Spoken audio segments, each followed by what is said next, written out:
Couple of things about being back in broadcasting. One is one of my favorite stories of you all time, and I mean this, is you got to interview your son, Landon, playing in the National Hockey League.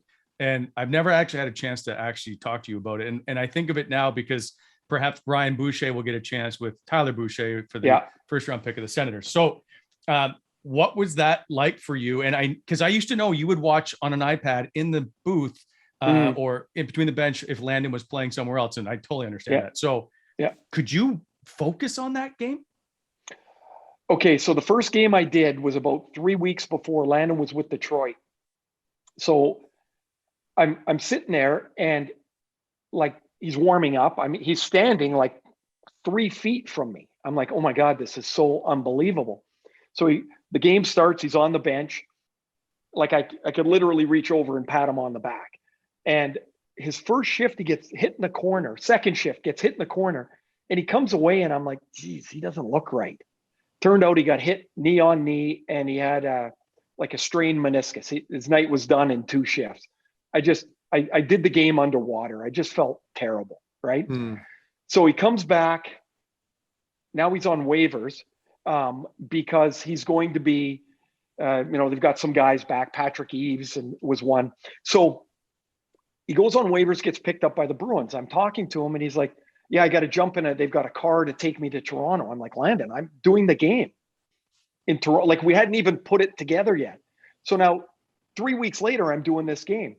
So now he's in Boston and, I'm so happy for him, right? Proud. And so he plays the first period.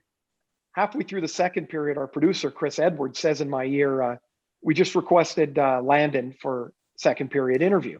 And I'm like, don't do that.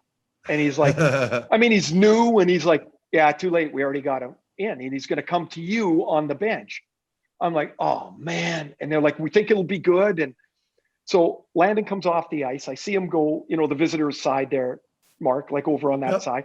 And I see him go off and the PR guy stops and I see him say TSN interview. And so Landon goes, yeah, okay. And he points to where I'm standing. So Landon turns and he has this look on his face, like, what the is going on? And so I give him like get over here. Like, they got the camera, you got to go. So so however you start an interview, I was like, my brain was spinning and I think I said something like, well, this is odd. It's like we sat at the dinner table 100 times pretending about this or thinking like, I always told him if I interviewed him, my last statement was going to be, did you clean your room? But I thought like, I shouldn't do that. And so anyways, it was so cool. It was so fun. And, that is something we'll always be able to look at and go, you know what, that was really a cool thing. Yeah. I hope Bush gets to do it. I hope he gets to do it because, Louis DeBrusk got to do it with Jake and you think you know what it's going to be like. And then your son's there in an NHL jersey and he's playing and you're like, man, this is just, I'm so proud. Incredible. Yeah. It was so great. Yeah. Cause so is that one moment that almost eclipse your entire 18-year career, right? Just to see your kid do that. You know what? When you see your son,